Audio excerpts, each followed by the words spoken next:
milk cartons.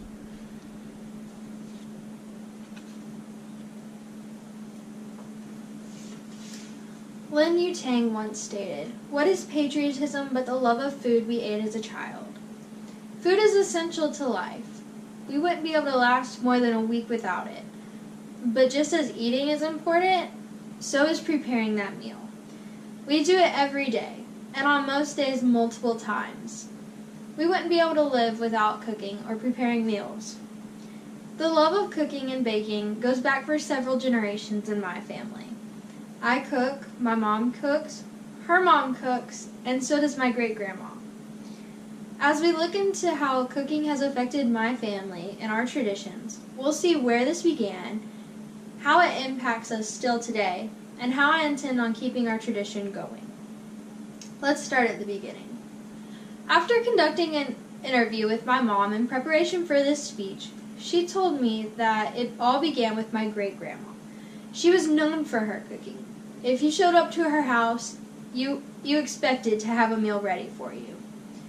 She could make just about anything, and she was the epitome of Southern cooking. She used lots of butter and lots of beans. Most of the recipes that we have now actually came from her. Fortunately, for my well-fed family, the talent didn't stop with my great-grandma. My great-grandma had a daughter, my granny, my mom's mom, who also is an excellent cook. She has led our church suppers on Wednesday nights. She always cooked for my mom's friends, and we had a community-wide Easter egg hunt for several years where she had to cook several hundred cookies. In fact, for pastor appreciation for several years, she would have all the pastors over and make some of her homemade chicken nuggets and jam.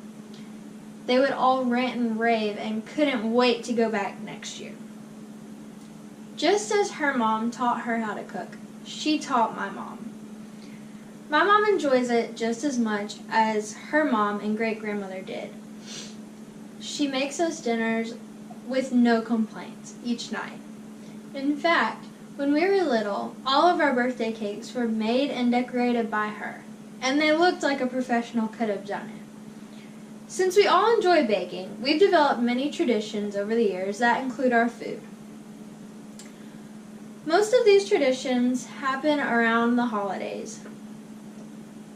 For example, during Christmas, Granny always makes one of Great-Grandma's pound cake recipes. My mom makes all sorts of desserts for my dad's employees. The stuffing we make at Thanksgiving, Great-Grandma's recipe, and Granny has a recipe for fudge that I make each year. These traditions have come close to my heart over the years, and they will continue to have a special place. Nonetheless, cooking and baking has become a huge part of my family over the years, and it will continue to be. Now that you've gotten a glimpse into my family and how cooking has affected us, you can see how cooking has been a big part of all that we do. Just as my family holds traditions, I encourage you to keep your own. In an article I found, it states, "When you make family fun of preparing meals and eating together, the association of good food and good times lasts a lifetime." This could not be more true. Keep making memories and good food.